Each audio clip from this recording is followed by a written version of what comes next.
শীতের মরশুমে আমাদের কিন্তু নানান রকম জিনিস খেতে ভীষণ ভালো লাগে।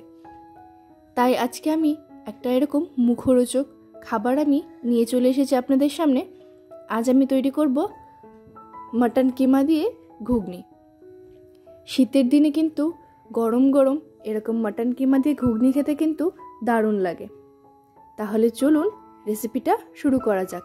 আর সাথে আছে আমি সুস্মিতা, আপনারা দেখছেন আমার চ্যানেল পালবাড়ির কিচেন। মাটন কিমা ঘুগনি তৈরি করার জন্য প্রথমে এখানে আমি নিয়ে নিয়েছি মাটনের কিমা। ভালো করে পরিষ্কার করে আমি ধুয়ে নিয়েছি। এরপর আমি মাটনের কিমার মধ্যে দিয়ে দিচ্ছি অর্ধেক পাতিলেবুর রস আর দিয়ে দেবো লবণ। এই পাতিলেবুর রস আর লবণ দিয়ে আমি কিছুক্ষণ এটা ম্যারিনেট করে রেখে দেব। পাতিলেবুর রসটা দেওয়াতে এই মাংসের যে একটা গন্ধ সেটা চলে যাবে আর একটু সফট হয়ে যাবে। আপনারা এভাবে পাতিলেবুর রস মেখে একটু ম্যারিনেট করে রাখবেন, দেখবেন গন্ধটা চলে গেছে। এরপর আমি নিয়ে নিয়েছি একটা মিক্সিং জার, তাতে দিয়ে দিচ্ছি রসুন, আদা, দিয়ে দেব কাঁচা লঙ্কা, স্বাদ অনুসারে এটা আপনারা দিয়ে নেবেন। এরপর একটা পেস্ট তৈরি করে নেব।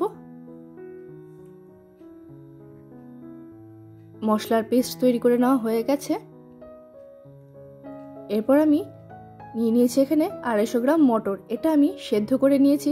আমি এটা ওভারনাইট ভিজিয়ে রেখেছিলাম, তারপর এটা সেদ্ধ করে নিয়েছি। প্রেসার কুকারে 6 থেকে 7টা হুইসেল দিয়ে আমি মটরটা সেদ্ধ করে নিয়েছি। এরপর এখানে নিয়েছি আলু, টমেটো আর পেঁয়াজ, সবগুলো কুচি করে কেটে নিয়েছি ছোট ছোট করে। তারপর কড়াই বসিয়ে দিয়েছি।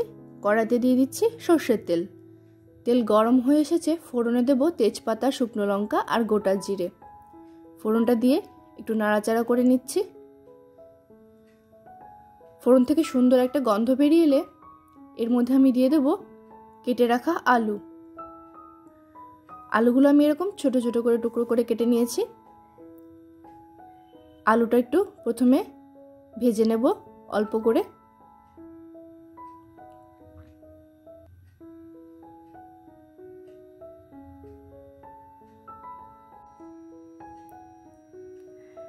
আলুটা ভাজতে ভাজতে এখন দিয়ে দিচ্ছি সামান্য লবণ আর হলুদ। লবণ হলুদ দিয়ে আবারও আলুটা একটু নাড়াচাড়া করে হালকা ভেজে নেব।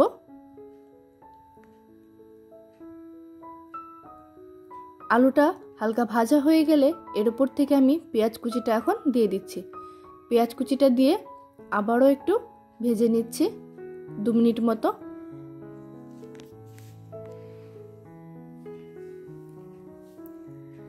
পেঁয়াজটা দিয়ে 2 মিনিট নাড়াচাড়া করে নেওয়ার পর এখন আমি দিয়ে দেব টমেটো কুচি।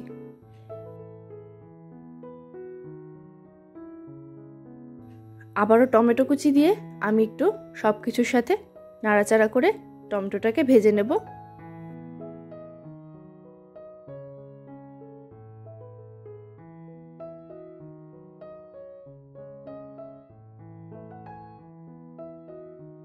টমেটোটা নরম হয়ে এলে এর মধ্যে আমি দিয়ে দেব মাটন কিমাটা।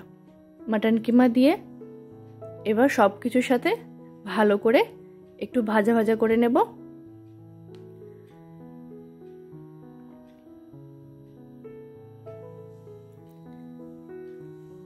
মাটন কিমাটা দিয়ে ভালোভাবে একটু নাড়াচাড়া করে নিয়েছি সব কিছুর সাথে। দেখুন মাটনের কালারটাও চেঞ্জ হয়ে গেছে। এরপর আমি দিয়ে দিচ্ছি পেস্ট করে রাখা মশলা। মশলার পেস্টটা দিয়ে একটু বাটি ধোয়া জলটাও আমি এর মধ্যে দিয়ে দিয়েছি।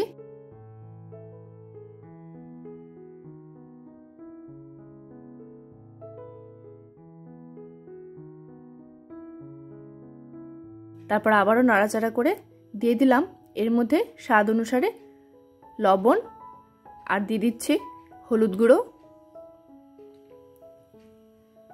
এরপর দিয়ে দেব জিরে গুঁড়ো,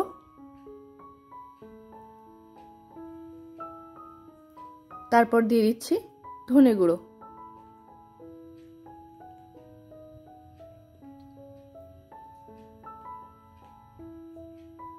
এরপর দিয়ে দিলাম কাশ্মীরি লঙ্কার গুঁড়ো। এরপর সব কিছু মশলা একসাথে কষিয়ে নেব। খুব ভালোভাবে এটা কষিয়ে নিতে হবে, তাহলে মটনটাও সুন্দর গলে যাবে, আলুটাও সেদ্ধ হয়ে যাবে।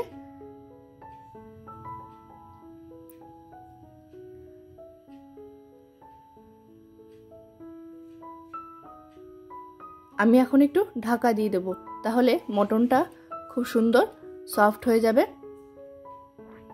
ঢাকা দিয়ে মিনিট 10 মতন এরকমভাবেই রেখে দেব।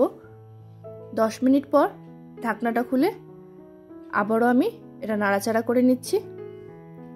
দেখুন কালারটা কিন্তু অনেকটাই চেঞ্জ হয়ে গেছে আর মটনটাও অনেকটা সফট হয়ে এসেছে।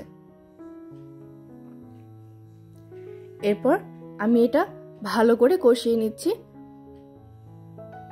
যাতে মশলার কাঁচা গন্ধটা চলে যায়।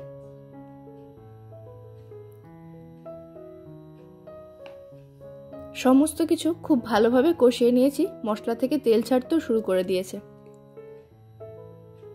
দেখুন এইভাবে কষিয়ে নিতে হবে।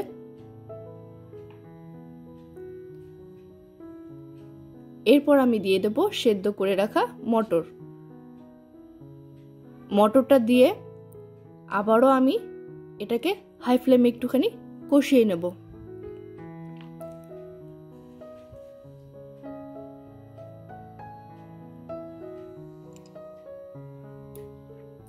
মটরটা দিয়েও ভালো করে কষিয়ে নেওয়া হয়ে গেছে। এখন আমি দিয়ে দিচ্ছি জল।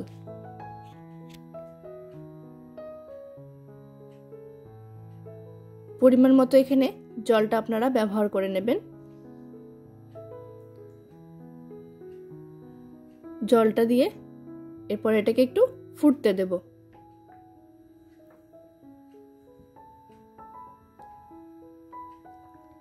মাঝারি আঁচে দিয়ে এটা ফুটিয়ে নিয়েছি। দেখুন ঝোলটা ফুটে উঠেছে।